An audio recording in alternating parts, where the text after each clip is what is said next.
My name is Vashti. If you don't know me, I am a fine artist located in Colorado. My goal on this channel is to just uplift and empower people to use art for their mental health. Art literally saved my life, and so I just want to teach other people how to improve their art skills so that they can expand their creativity to use it as a way of healing and a positive outlet. So if that's something that you would be interested in, definitely subscribe.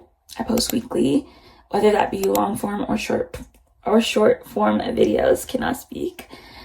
I do post weekly, so it's a vibe over here, and I'm very hands-on in the comments. So if you guys have any questions or anything, comment down below, let me know. I would love to chat.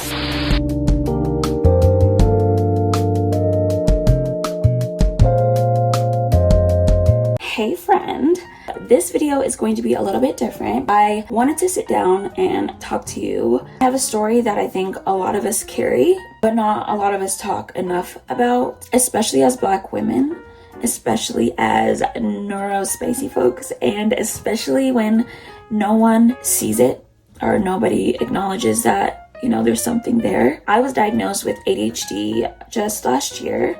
I'm getting tested for autism soon too, which honestly, guys, it makes a lot of things in my life click. Like, so many things. Is crazy. Because growing up, I was this curious, imaginative kid, and I was always bouncing between ideas, or I'd be like super hyper focused on random things for days at a time, and then I'd be totally over it in the next. When I grew up, it was really a conservative environment. I grew up in a really religious space, and I don't know if you guys are aware of this, but I was raised as a Seventh-day Adventist, but my world was super sheltered. Think like long dresses, no jewelry, a lot of rules. I wasn't allowed to do a lot of things, watch a lot of things, listen to a lot of music. It was just not a lot of room for me to just be a kid and be myself, especially not as a kid who couldn't sit still and focus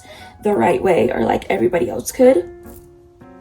And because of, you know, being in such a sheltered household, we weren't allowed, like I said, to listen to certain music. So we're really only allowed to listen to like classical music or like gospel or like hymns. That was pretty much it. Like, we weren't allowed to listen to like pop or like rap music, you know, like popular music. We weren't allowed to listen to. So I grew up listening and watching a lot of old movies. And so now to this day, like, I love old movies. I love old things. I love old music. I love vintage styles. I love old school language. And like, I will literally just be painting and just like watching old black and whites because they're just so interesting. And I don't know if you guys are like this. My girlfriend always is shocked because I guess the end of movies like so fast. Just know how they're gonna end in like 2 seconds. Old movies, they end so weird that like I never know, like they keep me on my toes. And so it's nice to have that sometimes. So watching old movies that are just like, what? Like, that makes no sense. I love it. And so because of that, people used to say that I was whitewashed, or like I wanted to be like white people, or like I talked like a white girl, or like a valley girl. I got that so much growing up. Like, imagine a little Black girl in a mostly white space already, because I was raised in Colorado, so it's not very diverse here. So I already felt different because of that. And then having people from my own community treat me like that just like really made me feel like I didn't belong anywhere. I felt so isolated and alone, and it really shaped my identity. Looking back, the signs were all there.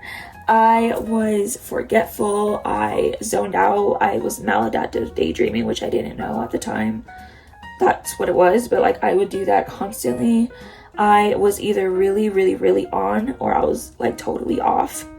Because I wasn't loud, I wasn't like bad or disruptive in the ways people expected, I guess, from ADHD. I slipped through the cracks, and because I did so well in certain subjects like math and reading, I took honors classes. I was on Dean's List most of my life. I graduated at 16 while also taking my first 2 years of college. like all at 16. So I think that a lot of people didn't see the signs of, you know, me presenting as like normal ADHD boys do. No one thought to ask why everything else in my life was such a struggle, because I really did struggle in so many other aspects of my life other than just like in school. Teachers though would say that I was too quiet, or like I wasn't trying hard enough to participate, or I was too shy. And I really internalized a lot of that. I thought something was wrong with me because, like, why can't I keep up with everybody else?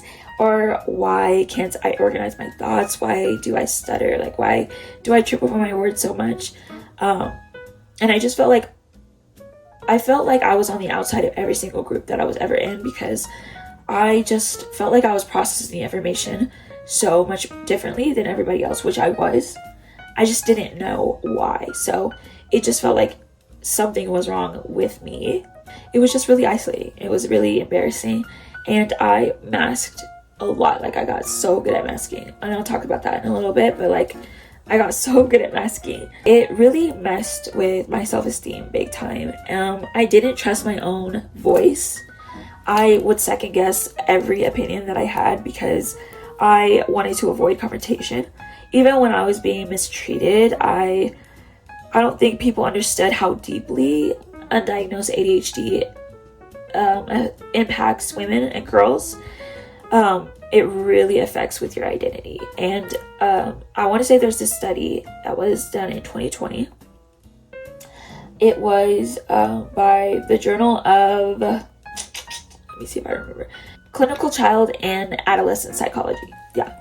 Clinical Child and Adolescent Psychology, I think is what it is.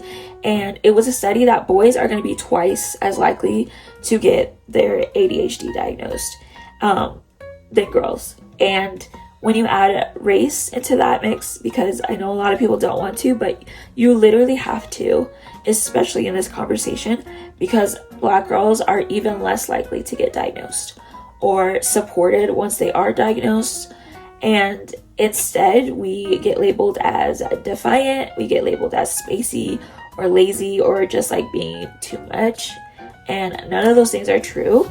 And obviously, that would impact somebody's outlook on themselves and feeling like they can't be their true selves. Like, they have to like hide it and mask. There's also this unspoken pressure to be twice as good, right? Where it's like, you have to be articulate, you have to be polite, you can't be too loud, don't be too sensitive. And when you throw undiagnosed ADHD or autism into that, it's like, it just becomes an exhausting cycle of masking. And like I said earlier, I didn't even realize that I was masking or to like pretending to be okay or pretending to focus, pretending to care about stuff like that I really didn't get, until I started learning about neurodivergence. And that, like I said, was last year that I got diagnosed. And my best friend, a huge factor in why I decided to even get checked, because I was telling her certain symptoms that I had, and because she has ADHD, she was like, that sounds a lot like ADHD. And I was like, what? Like, no, there's like, I'm not ADHD. That's crazy. Like, I know what ADHD looks like, and that's not me. But like, really looking back at everything that I've ever gone through, like, yes, because so many Black girls are punished for behavior that would be seen as like a red flag in white kids, where we're either over disciplined or completely ignored. And there's no grace for us to explore what we're struggling with, because people are too busy trying to control our behavior instead of trying to understand it. And that was a big thing, like I said, in my childhood, because we were so conservative that like I was not able to be myself. I wasn't able to explore what I was struggling with or feel comfortable to bringing those types of topics up, because it just was not talked about in like the POC community at all. Like, nobody was talking about it at all. It was very, very like hush hush, and I hate that. I hate that, because it just does more damage than good. It really just makes people feel, again, isolated, but it also just stops us from moving forward. I feel like if you are not willing to acknowledge a problem, how in the world are you ever going to fix it, you know? So that is just like something that I, from the beginning, have always said that I wanted to do with my art, is show representation and teach people to get help, acknowledge the problem, and not just acknowledge it, but take actionable steps to fixing it. I feel like that's the least that we could do as people, regardless of race, is just, if you acknowledge a problem, like doing what you can to help fix it. But moving on, sorry guys, I'm just so passionate about that. Like, it blows my mind. It just blows my mind. Could never be me. So anyway, getting diagnosed was so emotional for me. Like, there was grief, honestly. Grief for the younger me, I guess, who thought that she was broken. Like, I felt so different than everybody else. So there was a lot of grief there. And I was like, okay, this is why I struggle with certain things. And this is why I overthink everything. And this is why I lose stuff constantly or forget appointments and feel like my brain is on 50 tabs at once. And it just has gotten progressively worse as I got older, because before I was scared, I guess, to not do those things because I would get in trouble or like what have you, being a kid at home. But like, when I got out on my own, like I was 16, so I was very, very young, and I didn't have a lot of tools in my belt to like navigate the world. I thought that a lot of the missing pieces were because like I didn't have the guidance growing up. It wasn't that, and the way that it was progressively going worse was much bigger than that. Like way, way bigger than that. Now that I know, I get to give myself more grace because I can build systems that actually work for me now. I've started speaking up more for myself, and I have started seeing my quirks not as flaws, but as part of my unique rhythm. And I have been a lot more, I don't know, I feel like I am a lot more myself that I tried to suppress and hide because I felt like it was weird. But now that I know, like, it's not weird, that's just who you are, like, I definitely shine outwardly. Like, I feel like you can see who I am as a person on the outside more.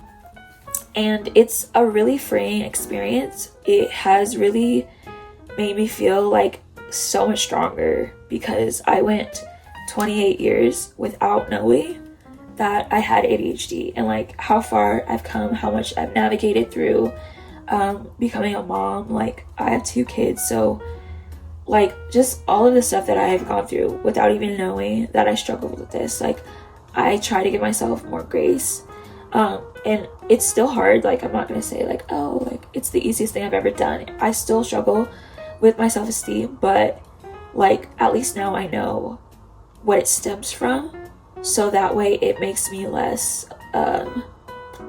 anxious about why, because it's still hard to control it, because that's just like how my brain works. But at least now I know why, and before I didn't have that, so I would just like escalate it more by just like shitting on myself more, by like isolating myself in the actions that I was doing. So like, you are not doing this because you're lazy, or you're not doing this because you're dumb, or whatever it is, you know, like that was my only outlet. Like, that I didn't know why. So it's like, now it's like, no, you're not lazy, you're not doing this because of your ADHD, and right now you need rest before you can do that. So just reframing it like that has just really helped me get things done, just be more confident navigating through the world.